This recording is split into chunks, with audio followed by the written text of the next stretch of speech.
यह शरीर और यह संसार क्या है, यही तो जीव के लिए भूल भुलैया है। लखनऊ के भूल भुलैया में तो रास्ता नहीं दिखता, लेकिन अपना ज्ञान तो रहता है। रास्ता का पता नहीं चलता, लेकिन अपना पता तो चलता है। शरीर संसार रूपी भूल भुलैया में जब जीव आकर के फंस जाता है तो अपना घर का पता भूल जाता, अपना पता भूल जाता, अपना घर का पता भूल जाता, अपने बाप तक का पता भूल जाता है। जो सबको भूल गया, रे पंथी भूल गया घर अपना, उसी को जीव कहते हैं। माया ईशन आपका जान कहिए सो जीव, यही जीव की परिभाषा। पुष्कर राज में मेरा सत्संग चल रहा था, 80 साल का बुढ़ा आया, बाबा आपने मंत्र दिया था, हम मंत्र भूल गए। मंत्र कितना बड़ा दिया था जो तू भूल गया? महाराज वह भी याद नहीं, वह भी याद नहीं का नहीं। अच्छा, याद क्यों नहीं है? 80 साल की उम्र हो गया, स्मरण शक्ति खत्म हो गई है, इसीलिए महाराज मंत्र भूल गए। तब मैंने उनके स्मरण शक्ति का पता लगाना चाहा। मैंने उनसे कहा तुम्हारे लड़के कितने हैं? कहा 4। लड़कियां कितनी हैं? 3। मैंने कहा 2 अक्षर का मंत्र भूल गया, 7 कैसे याद है? 4 लड़के 3 लड़के, 7 कैसे याद है तुमको? जब 80 साल की उम्र है तो आगे भी तो बढ़ा होगा। कहा महाराज नाती पोते लगा करके 17 है, सबका नाम याद है, सबका नाम बुढ़ा बता दिया। 17 का नाम याद है बुढ़ापे में। मैंने उसके बाद कहा इन 17 का मोबाइल नंबर याद है? बुढ़ा ने फटाफट बिना डायरी देखे ही बता दिया, इतना मोबाइल नंबर याद है। मैंने उस बूढ़े से कहा तुम्हें अपना ATM नंबर याद है? तब कहता याद तो है, लेकिन सबके बीच में कैसे बताऊं? मैंने कहा तुम कहता है कि बुढ़ापे कारण महाराज मंत्र भूल गए, इतना कैसे याद है? मोबाइल नंबर डायल करते करते यदि तू मर जाएगा तो किस बैकुंठ में जाएगा सो बता। मोक्ष धाम में पहुंचाने वाला गुरु महाराज का मंत्र तू पापी भूल गया। मोबाइल नंबर नहीं भूल रहा है, बेटे पोते को नहीं भूल रहा है, नाती पोते को नहीं भूल रहा है, मंत्र भूल गया। तो जो आदमी मंत्र को भूल जाते हैं, हम उस आदमी को भूल जाते हैं। तो जा मेरे सामने, मैं नहीं बताऊंगा दोबारा। ये देखो जीव की हालत है, इसी को जीव कहते हैं। जो मतलब की चीज भूल जाए, बेमतलब को कभी भूले नहीं, उसी को जीव कहते हैं। यह मेरी व्याख्या है। राम की व्याख्या तो हो गई माया ईश नाम का जान कहिए सो जीव, और मेरी व्याख्या यह है जीव उसको कहते हैं जो मतलब की बात भूल जाए, बेमतलब की कभी नहीं भूले।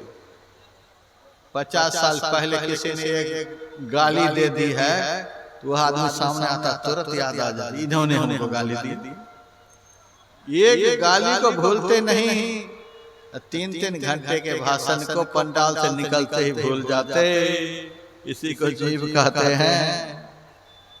बेटे की बात को भूलते नहीं, पोते की बात को भूलते नहीं, किसी लीडर की बात को भूलते नहीं, डीलर की बात को भूलते नहीं, संत सदगुरु की बात को हवा में भूल जाते हैं। उसी भुलक्कर को जीव कहते हैं।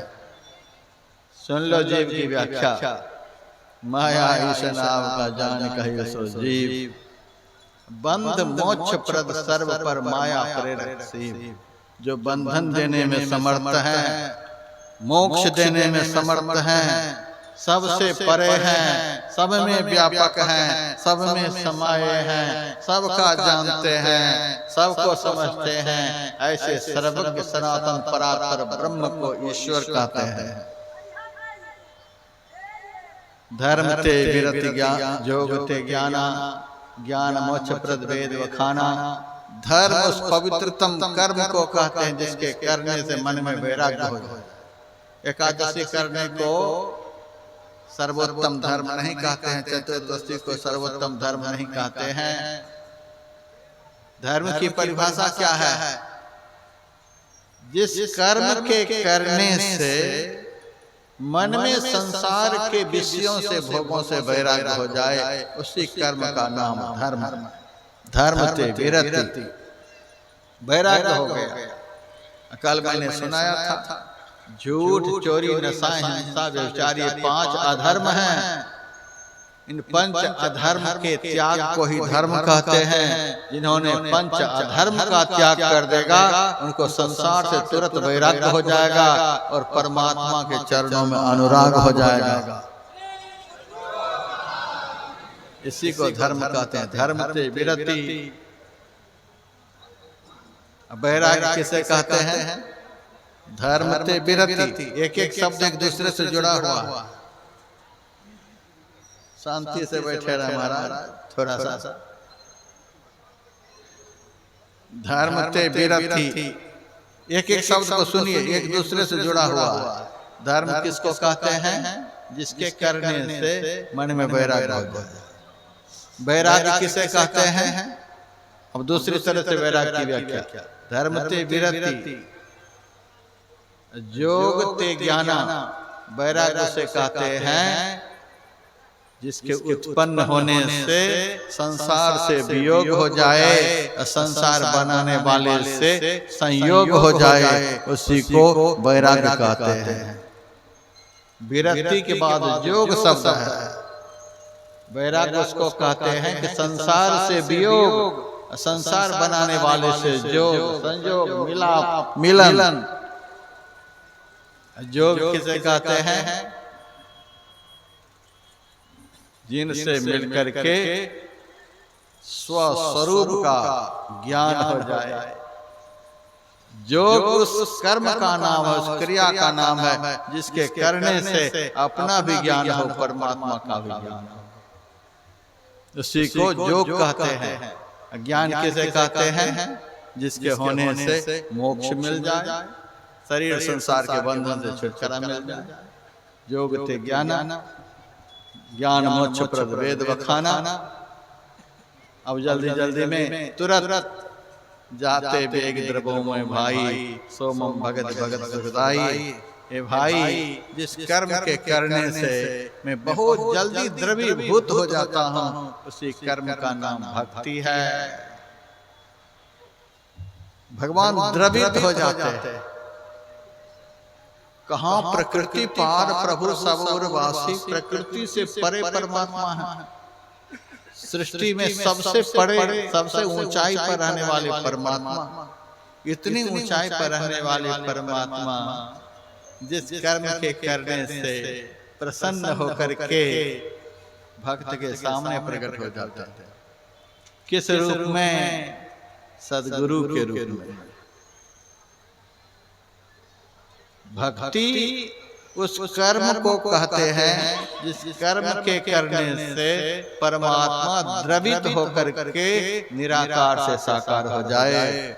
हमारे गुरुदेव के वचन में आया है, जीव हित आप ही आवा, सूरत को आई तारा है। जीव के कल्याण करने के लिए आप ही आवा। यहाँ आप कहा गया है परमात्मा को। परमात्मा ही मनुष्य बनकर के प्रकट होते हैं सदगुरु के रूप में, संत के रूप में। संत सदगुरु समझिए कि परमात्मा ही आए हैं इस भेष में। संत सदगुरु क्या है? ये परमात्मा के ही रूप है। दृष्टि ही सताम दर्शनेस्तु भवत तनुनाम, भागवत में है। नरतुबर और मणिग्रीव ने भगवान कृष्ण से कहा था, हे प्रभु, हमारी आंख देखना चाहे तो संत को देखे, क्योंकि संत जो है वह आपका प्रत्यक्ष रूप है। अप्रत्यक्ष रूप भगवंत है और प्रत्यक्ष रूप संत हैं, सद्गुरु हैं। जाते बेग द्रवोमय भाई, हे भाई, जिस कर्म के करने में बहुत जल्दी प्रसन्न हो जाता हूँ, उसी कर्म का नाम भक्ति है। अब भक्ति किसे कहते हैं?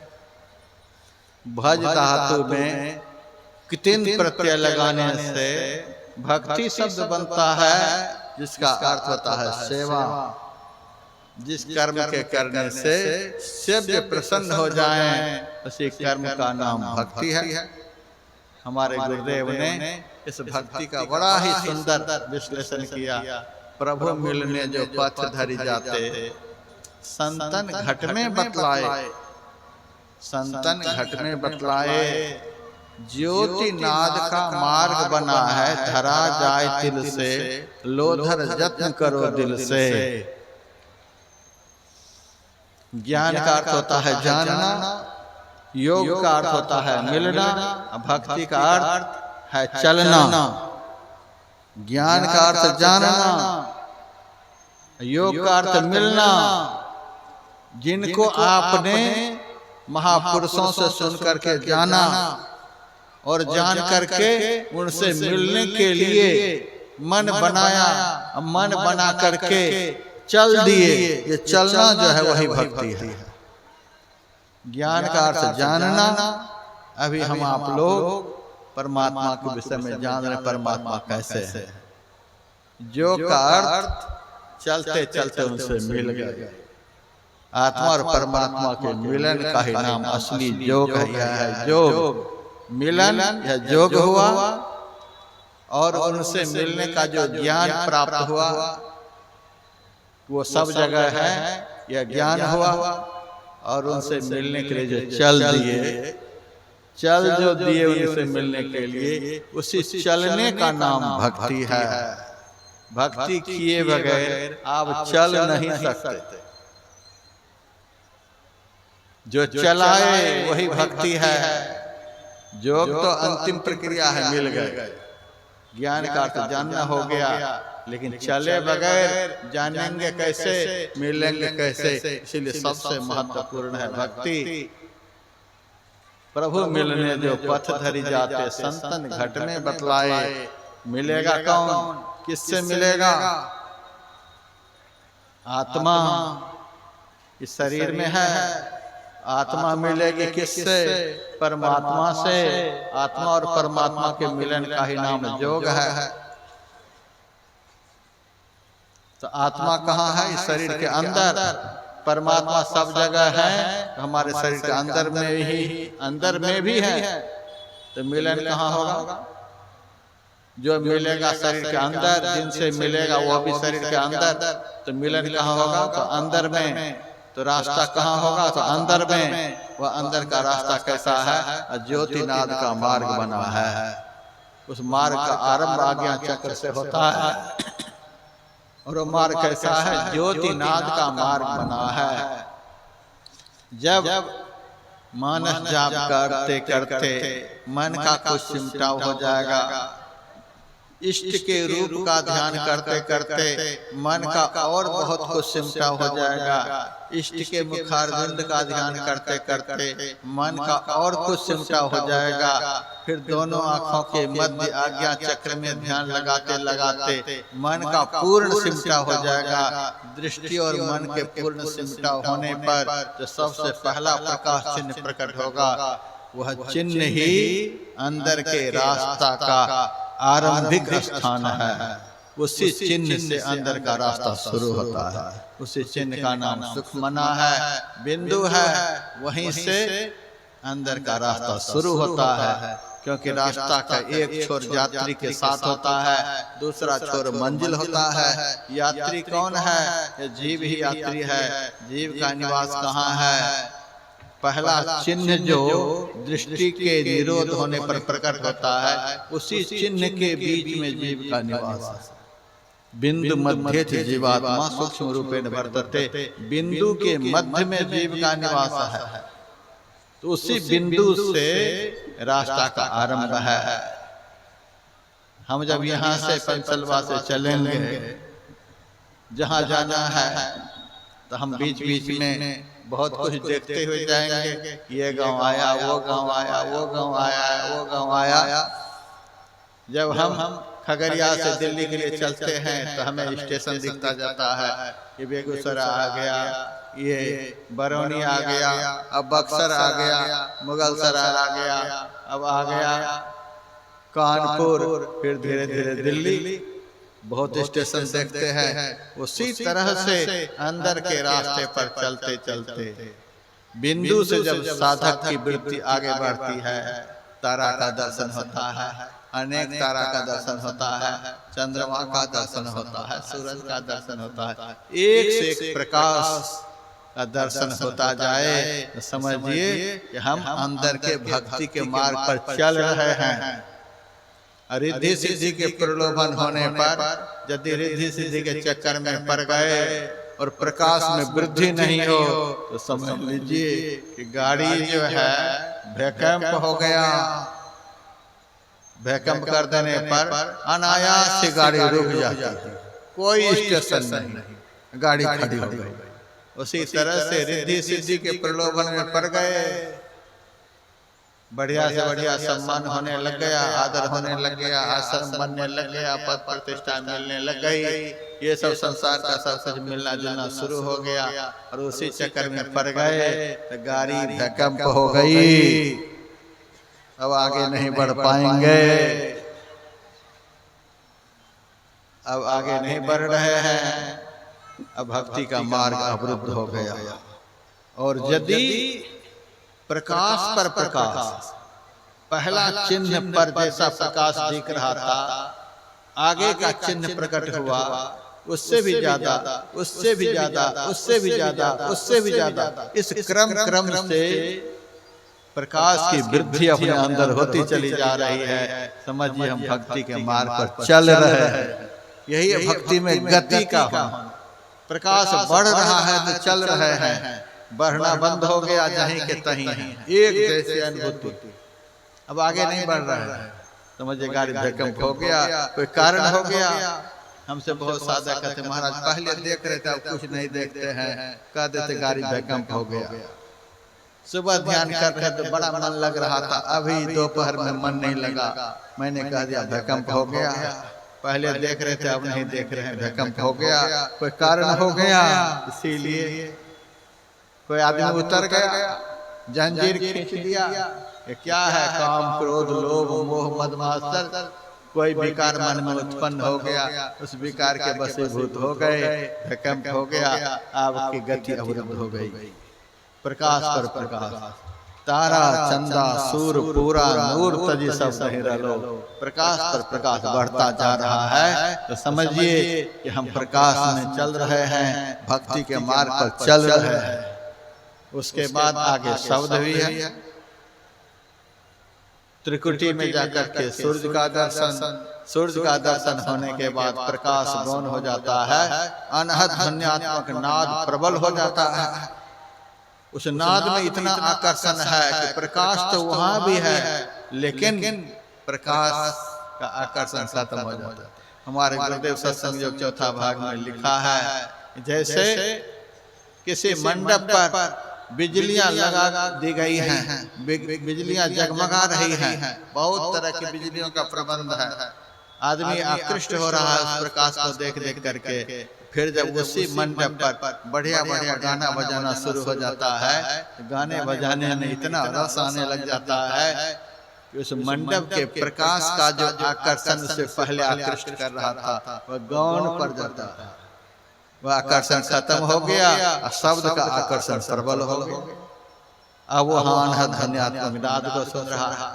पहला केंद्र का नाद जितना मिठास भरा हुआ होता है, पहला केंद्र का नाद जितना तेज बजता है, जितना तेज होता है, दूसरे केंद्र का नाद उससे भी तेज होता है, उसमें मधुरता उससे भी ज्यादा अधिक होती है।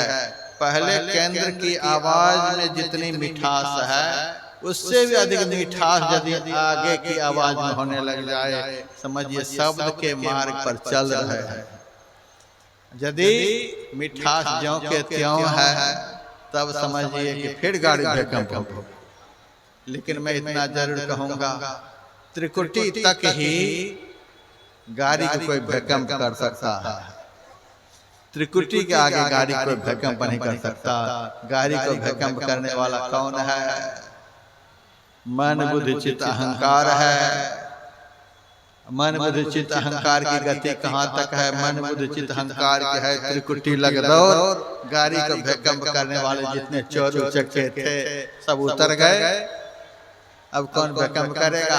अब तो अकेला यात्री बैठा हुआ है, चोर उचक्के उतर गए। मन बुद्धि चित्त अहंकार के है त्रिकुटी लग दो, मन बुद्धि चित्त अहंकार के है त्रिकुटी लग दो, और जन दरिया इनके परे ररंकार के ठोर, सहस कमल दल पार में मन बुद्धि हीरा ना हो, ये चोर सब खो गए। अब प्राण पुरुष आगे चले से करत बखाना हो, जिनको चलना है केवल वही यात्री बैठा हुआ है, उसको तो चलना है, वो काहे के लिए भ्रकम करेगा? भ्रकम करने वाला त्रिकुटी से नीचे ही सब रह गया। अब शब्द के डगर पर गाड़ी को भ्रकम करने वाला कोई नहीं रह गया। इसीलिए शब्द के डगर पर चढ़े हुए अभ्यासी की अधोगति दुर्गति कभी भी नहीं होती है। हमारे गुरुदेव ने कहा उसके ऊपर बाघ झपटे का बम गोला बरसे तो भी उस शब्द से साधक की सूरत को कोई छुड़ा नहीं सकता। इतना उस शब्द में चुंबकी ताकत होती है।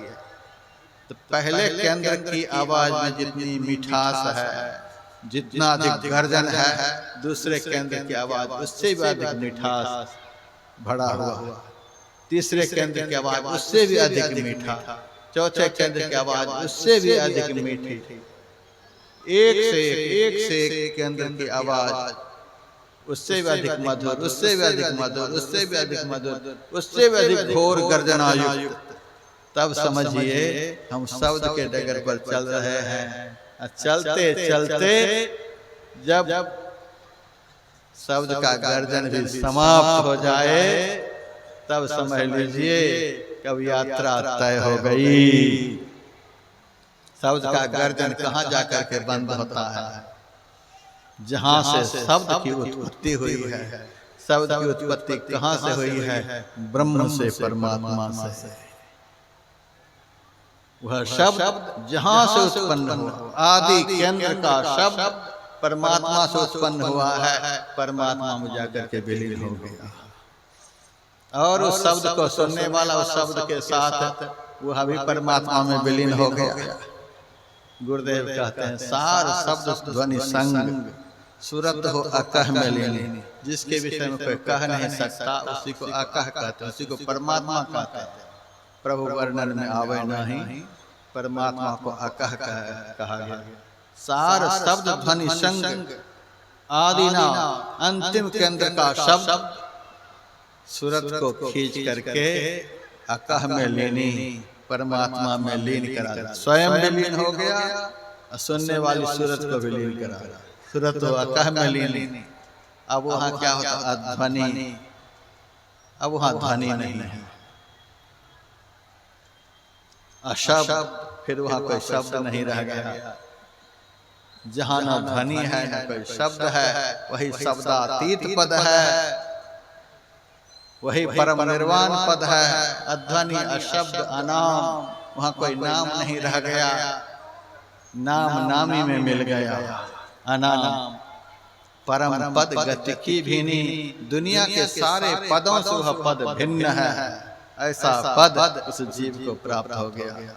भिन्न पद इसीलिए बतलाया गया, अन्य पद को प्राप्त कर लेने के बाद उस पद से च्युत होना पड़ता है, उतरना पड़ता है, कुर्सी खाली करनी पड़ती है, भूत शब्द लग जाता है। भूतपूर्व प्रधानमंत्री, भूतपूर्व राष्ट्रपति, वह परम पद है जिस पद को प्राप्त कर लेने के बाद अपना भूत तो उतर ही जाता है। वह अभ्यासी सारी दुनिया के माथे पर चढ़ा हुआ भूत को उतार सकता है।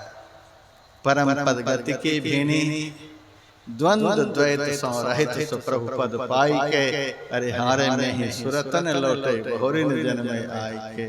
यह जीव फिर इस संसार चक्र में भरेगा नहीं, रचना में उतरेगा नहीं। यही है भक्ति मार्ग का अंत। जाते बेग द्रवों में भाई, सोमम भगति भगत सुविधाई। यही है भक्ति। अंतर ज्योतिर अंतर नाद, यह भक्ति के दो रूप हैं। ये आपको प्राप्त हो गए तो समझिए भक्ति की प्राप्ति हो गई। और एक से एक प्रकाश बढ़ता चला जा रहा है। एक केंद्र से दूसरे केंद्र की आवाज को सुनते चले जा रहे हैं, तब समझिए भक्ति के रास्ते पर चल रहे हैं। और जब आवाज बंद हो गई, शब्द सिंधु में जाए सिरानी, शब्द शब्दातीत पद में जाकर के लीन हो गया। मोक्ष द्वार खिड़की नियरानी, मोक्ष प्राप्त हो गया, जन्म मरण का चक्र छूट गया। तो समझिए भक्ति के मार्ग का अंत हो गया, भक्ति की पराकाष्ठा पर पहुंच गए। भक्ति की पराकाष्ठा को ही मुक्ति कहते हैं। भगवान श्री राम ने कहा, हे भाई, तुमने जितना कुछ मेरे से पूछा था सब तुमको मैंने बता दिया। मन बुद्धि चित्त लगा करके सुनने के लिए कहा था, तुमने सुना भी, लेकिन लक्ष्मण सुन करके रह नहीं जाना, इसे जीवन में भी उतारना। मैंने जो सुनाया सुन करके रह नहीं जाना, जीवन में उतारना। उसी तरह से नॉन स्टॉपेज मेरा कार्यक्रम चल रहा है। कल सुबह से फिर शुरू है। आज दिन भर में दीक्षा ही बतला रहा। यहाँ से सत्संग सुबह का समाप्त करके निवास पर गया, 3 बार दीक्षा बतलाया। लगभग 189 सत्संगी ने, माताओं और बहनों ने, भाइयों ने आज गुरु महाराज से अपना कनेक्शन जोड़ लिए। 189। हम तो कहते हैं पूरा कुंभ के मेले में 60 करोड़ लोग स्नान किए, लेकिन 60 आदमी भी सच्चे सदगुरु से अपना कनेक्शन नहीं जोड़े होंगे। जिस कुंभ के मेले में 60 करोड़ लोग स्नान किए, वहाँ 60 लोग भी सच्चे सदगुरु से अपने कनेक्शन नहीं जोड़ पाए। और इस पनसलवा में 189 लोगों ने सच्चे संत से अपना कनेक्शन जोड़ लिया। ये तो महाकुंभ से भी बढ़कर महाकुंभ हो गया। जिन पनसलवा के हमारे ठेकेदार साहब, उनके सारे संगी साथी, पूरे समाज, पूरे क्षेत्रीय गण के सहयोग से यह महाकुंभ का मेला सफल हो रहा है। उन समस्त धर्मवीरों के लिए, आयोजकों के लिए मैं बहुत बहुत शुभकामना करता हूँ, मंगल कामना करता हूँ। गुरु महाराज इन सब भक्तों के द्वारा इस तरह के सत्कर्म बराबर कराते रहे हैं। यदि इस कार्यक्रम में आप श्रोतागण नहीं आए होते, ये कार्यक्रम सफल होता। आपके आने से सफल हुआ है। जितने भी सत्संगी भाई बहन इस कार्यक्रम में भाग लिए, सभी सत्संगी भाई बहनों के लिए मैं बहुत बहुत शुभकामना करता हूँ, मंगल कामना करता हूँ। गुरु महाराज सत्संग के प्रति और ध्यान के भी प्रति आप लोगों के अंदर इसी तरह का प्रेम भाव बना करके रखें। उसके बाद इस कार्यक्रम को आपके अलावे भी देश विदेश के लोग MMVM YouTube चैनल के माध्यम से देख सुन रहे हैं। इसीलिए उन श्रोताओं के लिए भी जो देश विदेश में अपने अपने घर से इस कार्यक्रम को देख रहे हैं, उनके लिए बहुत बहुत शुभकामना करता हूँ, मंगल कामना करता हूँ। कभी कभी एक शायरी भी सुना देता हूँ। सबनम से क्या फूल खिले जब तक की बरसात ना हो, टीवी पर देखने से क्या होगा जब तक की मुलाकात ना हो।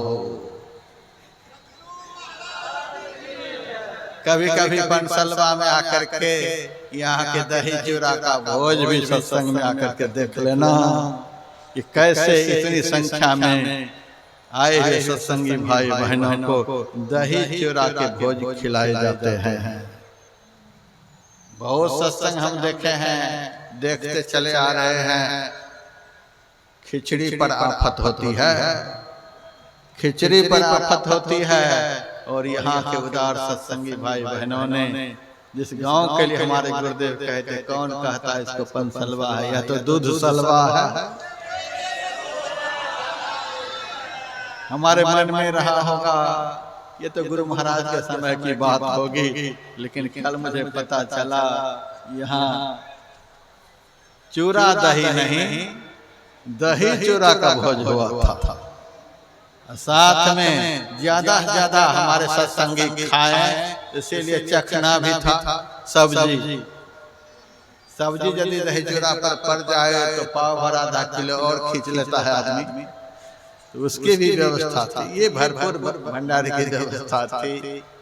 तो हम उन सत्संगियों के लिए भी कहते जो टीवी पर सुन रहे हैं, कभी पंसलवा का या भंडारा भी देख लेना, कैसा भंडारा हमारे बिहार में होता है। एक बिहारी सब पर भारी। उसके बाद हमारे मंच पर जितने साधु महात्मा गण आए, सभी साधु महात्मा के प्रति बहुत बहुत साधुवाद है। मैं अकेला बोलता हूँ, इसका मतलब यह नहीं साधु महात्माओं का अनादर करता हूँ। गुरु महाराज जानते होंगे यदि किसी साधु के प्रति हमारे दिल में अनादर का भाव हो, गुरु महाराज जानते हैं।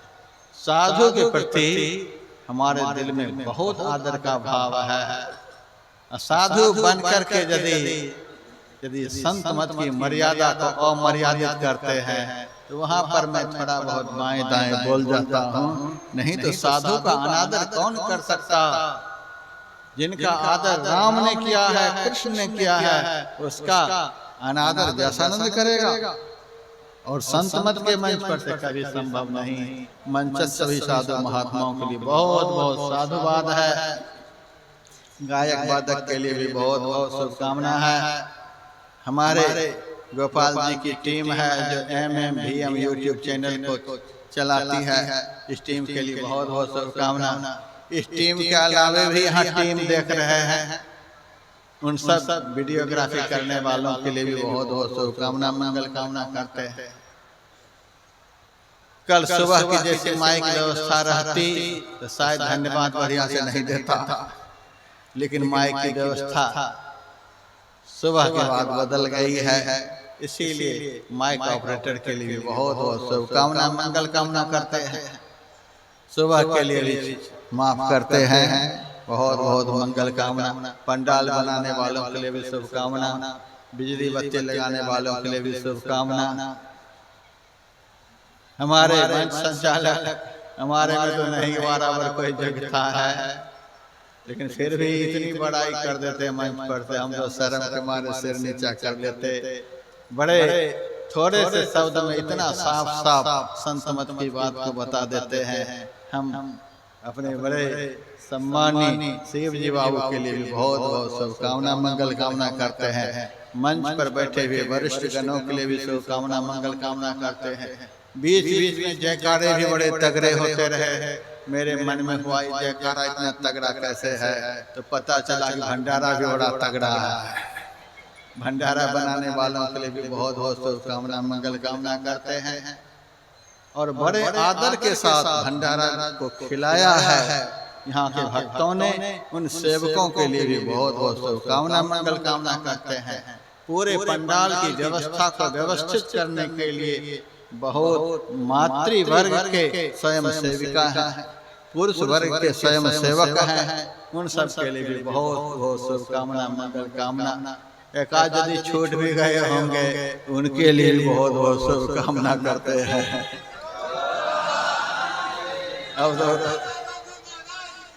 अब आगे के कार्यक्रम में भी जिनको आना हो आइएगा, सूचना मिल ही गई है। अभी 30 तारीख तक मेरा कार्यक्रम चलेगा। 2 कार्यक्रम और है खगड़िया जिला में। इस बार खगड़िया जिला ने बाजी मार लिया, नहीं तो एक जिला मेरा एक ही कार्यक्रम, इस बार 3 कार्यक्रम खगड़िया जिला में है। आइएगा। अगले कार्यक्रम में भी एक कार्यक्रम बेगूसराय जिला में है। अब एक छोटा सा भजन हमारा गायक गाएगा। आज रविवार है, गुरु कीर्तन भी हम नहीं छोड़ेंगे। गुरु कीर्तन भी जल्दी जल्दी में कर लेंगे। 2 आध्यात्मिक आरती के बाद ही मेरा तो विचार है सबको जाना चाहिए। जब हम मंच पर बैठे हैं तो आपको भी बैठे रहना चाहिए, यह मर्यादा है। अतिथि बैठे हैं, अतिथि को बुलाने वाले भाग जाएं, अतिथि का सम्मान नहीं होता है। आप लोग बैठे रहे। अब तो 10-12 मिनट की बात है। एक छोटा सा भजन, गुरु कीर्तन, आरती, 1-2 शब्द यदि कुछ बोलना चाहते हैं संचालक महोदय सूचना देंगे। हाँ हाँ।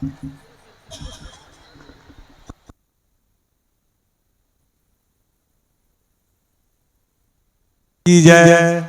श्री सद्गुरु महाराज की जय। सूचना है